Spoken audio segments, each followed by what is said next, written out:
મહેસાણા જિલ્લાના વિજાપુરમાં કમોસમી વરસાદને લઈને મોટું નુકસાન થયું છે। કમોસમી વરસાદને લઈને સીજે ચાવડાનું નિવેદન। વિજાપુરમાં મગફળીનો પાક 100% નિષ્ફળ ગયો છે। કોઠા વિસ્તારના વિસ્તારોમાં વિજાપુર તાલુકામાં જે મગફળીનો પાક છે એ 100% નિષ્ફળ ગયો છે। એની સાથે સાથે કપાસ અને જે કઠોળની વાવેતર હતું એ પણ નિષ્ફળ ગયું છે અને એમાં પણ નુકસાની થઈ છે। અત્યારે તલાટી, ગામના સરપંચ, ગામના ખેડૂતો અને ગામના આગેવાનો અને ગ્રામ સેવક અને એગ્રીકલ્ચરની ટીમ અને એ સિવાય આત્મા પ્રોજેક્ટમાં કામ કરતા કર્મચારીઓ અને એ સિવાય પ્રાઇવેટ સર્વેયરો પણ સાથે રાખીને ખૂબ સારી રીતે સર્વે કરવામાં આવી રહ્યો છે। રાજ્યમાં પડેલા કમોસમી વરસાદને કારણે જે પાક નુકસાન થયું હતું તેના સર્વેની કામગીરી હાથ ધરાઈ છે। ત્યારે દ્વારકા જિલ્લામાં થયેલા પાક નુકસાનીના સર્વેની કામગીરી સફળતાપૂર્વક પૂર્ણ થઈ છે। જિલ્લામાં કુલ 435 જેટલા સર્વેયર દ્વારા કુલ 26 જેટલી ટીમો બનાવી સર્વેની કામગીરી કરવામાં આવી હતી। જિલ્લાના કુલ 247 ગામોમાં સર્વેની કામગીરી કરાઈ છે। આ સર્વેનો રિપોર્ટ ટૂંક સમયમાં સરકારને સોંપવામાં આવશે અને રિપોર્ટના આધારે સરકાર દ્વારા ખેડૂતોને વળતર ચૂકવવાની કાર્યવાહી થશે। દેવભૂમિ દ્વારકા જિલ્લામાં તમામ ગામોની અંદર આ કામગીરી પૂર્ણ થયેલ છે।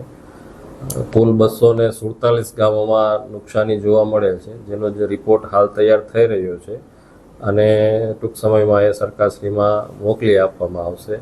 અમે 40-45 વીઘામાં મગફળી વાવેલ હતી, જે કમોસમી વરસાદને કારણે સંપૂર્ણપણે નાશ થઈ ગયેલ છે। તો સરકારશ્રીને એવી નમ્ર વિનંતી કે અમોને વહેલી તકે સહાય કરે, જેથી કરીને અમે શિયાળુ પાકના વાવણા કરી શકીએ અને સરકાર અમારા હિત માટે એવું અત્યારે મિટિંગો કરી જ રહી છે। અમે જાણીએ છીએ કે સરકાર અમારા માટે કંઈક ને કંઈક સારું એવું કામ કરશે। મેં 40-50 વીઘાની મગફળી વાવેલી છે। સંપૂર્ણપણે અટાણે પણ કોઈ પણ વ્યવસ્થાએ કોઈ હાલમાં હાથ આવે એમ છે નહીં, બધી નિષ્ફળ ગયેલી છે, બરાબર।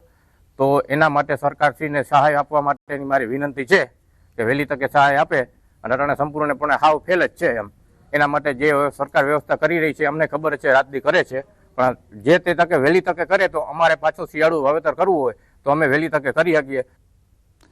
નર્મદા જિલ્લામાં પાક નુકસાન સર્વેની કામગીરી શરૂ કરવામાં આવી। નર્મદા જિલ્લામાં ડાંગર, મકાઈ, તુવેર, કપાસ સહિતના પાકનું વાવેતર કરવામાં આવ્યું। તાજેતરમાં પડેલા કમોસમી વરસાદને કારણે તૈયાર પાક પર પાણી ફરી વળતા ખેડૂતોને વ્યાપક પ્રમાણમાં નુકસાન થયું છે, જેને લઈ સરકાર દ્વારા પાક નુકસાન સર્વેની કામગીરી શરૂ કરવામાં આવી છે। ત્યારે નર્મદા જિલ્લામાં પણ આ કામગીરી શરૂ કરવામાં આવી છે। ક્ષેત્રીય કક્ષાએ 195 જેટલી સર્વે ટીમની રચના કરી કામગીરી હાથ ધરવામાં આવેલ છે, જેમાં 562 ગામોમાં સર્વે કરવામાં આવશે અને આગામી 1-2 દિવસમાં જ ટીમો દ્વારા સર્વેની કામગીરી અને નુકસાનીનો અંદાજ સોંપવામાં આવશે।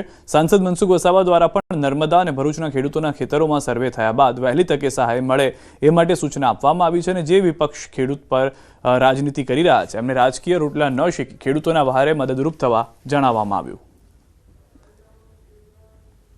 ભાઈ સર્વે કરવાનો સમયસર થવો જોઈએ અને પછી આખું સરકારની પેકેજની યોજના પૂરી થયા પછી તમે મોકલો યાદી તે ના ચાલે। એટલે ડીડીઓની સાથે પણ આજે વાત થઈ છે અને અમારા પ્રભારી મંત્રી ઈશ્વરસિંહ પટેલે પણ આજે ડીડીઓ સાથે વાતચીત કરી છે। અમે નર્મદા જિલ્લાને કે ભરૂચ જિલ્લાને ક્યાંય અન્યાય નહીં થાય એના માટે અમે બિલકુલ સજાગ છીએ। જિલ્લા વહીવટી તંત્ર દ્વારા તાત્કાલિક 195 ટીમોની રચના કરી સર્વે પૂર્ણ કરવામાં આવેલ છે। જે અંગેનો રિપોર્ટ ગત રોજ સરકારશ્રીમાં કરવામાં આવેલ છે। રાજ્ય સરકારશ્રી ખેડૂતોને થયેલ નુકસાન અંગે ત્વરિત સહાય મળે તે માટેના તમામ પગલાં લઈ રહેલ છે।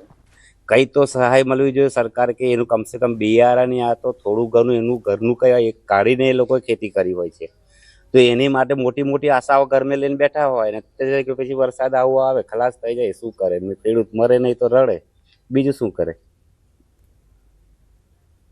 વલસાડ જિલ્લામાં કમોસમી વરસાદને કારણે ખેતીમાં પાકોને મોટું નુકસાન થયું હતું। રજૂઆતના અંતે સરકારે ખેતીમાં થયેલા નુકસાનીના સર્વેની કામગીરી શરૂ કરી છે।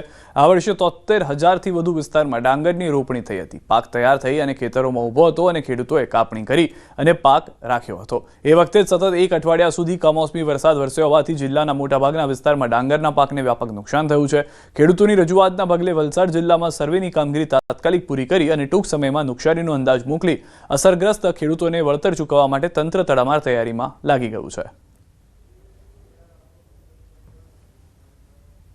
મોટે ભાગે ડાંગરની ખેતી છે અને ડાંગરની ખેતીમાં આ 90 દિવસ અને 120 દિવસનો પાક તૈયાર હતો। વચ્ચે પણ વરસાદ પડ્યો અને જ્યારે તૈયારીમાં પણ અત્યારે ભારે વરસાદ પડ્યો છે તો ભારે નુકસાન છે। તો એનું વળતર જો અમને મળે ટીમ દ્વારા સર્વે તો થઈ રહ્યું છે, ગવર્મેન્ટને રિપોર્ટ પણ ગયા છે, તો તાત્કાલિક અમને એનું વળતર મળે તો અમે બીજો પાક લઈ શકીએ. એ ડાંગરનો પાક 90 થી 120 દિવસનો હોય છે. એ ડાંગરના પાકની અંદર કમોસમી વરસાદ દિવાળીના સમયમાં અમે પહેલે તો ભેગું કરી લેતા હોય, પણ આ વખતે કમોસમી વરસાદ પડવાના કારણે એ પાક એકદમ 100% નિષ્ફળ ગયો છે. જે ડાંગર પાકમાં નુકસાન થયું છે એ નુકસાનનું સર્વેની કામગીરી અત્યારે અમારી ટીમ બનાવીને ગામે ગામ સર્વે કરી રહ્યા છે. ટોટલ અમારે 9130 હેક્ટર વાવેતર હતું, એમાં 6291 હેક્ટરની અંદર અમને નુકસાન જણાઈ આવેલ છે. એ સમગ્ર ગામ તાલુકાની અંદર અમે સર્વે માટેની ટીમો બનાવી સર્વે કરીએ છીએ. પરંતુ જે બાકીનો વિસ્તાર છે એમાં આપણે જે વરસાદ ચાલુ રહ્યો એમાં ઘણા ખેડૂતોને જ્યાં ક્યારી લેન્ડ છે ત્યાં પાણી ભરાઈ ગયા છે. એમાં જે ડાંગર જેમણે લેવાનું થતું હતું એ લેવાયું નથી, એની સાથે ક્વોલિટી પણ ડેમેજ થઈ છે. આપણે વલસાડ જિલ્લામાં 98 ટીમો તેમજ અંદાજિત 20 થી 22 અધિકારીને નિમણૂક કરી છે.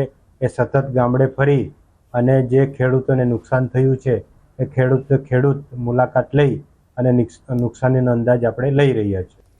અમરેલી જિલ્લામાં કમોસમી વરસાદના કારણે ખેતી પાકોને થયેલ નુકસાનીનો સર્વે પૂર્ણ કરી દેવામાં આવ્યો છે. જિલ્લાના 626 ગામોમાં 5.22 લાખ હેક્ટરમાં સર્વે પૂર્ણ કરવામાં આવ્યો. અમરેલી જિલ્લામાં 234 સરકારી કર્મચારીઓ દ્વારા 86 જેટલી ટીમો બનાવીને જિલ્લામાં તમામ 626 ગામમાં કમોસમી વરસાદથી થયેલી ખેતીવાડીને નુકસાનના સર્વેની કામગીરી પૂર્ણ કરવામાં આવી છે, જેમાં 5.22 લાખ હેક્ટરમાં સત્તાવાર રીતે અંદાજે 33% નુકસાન થયું હોવાનું સામે આવ્યું છે. હવે નુકસાનીના અંદાજના રિપોર્ટનું સંકલન કરી સરકારને આપવામાં આવશે.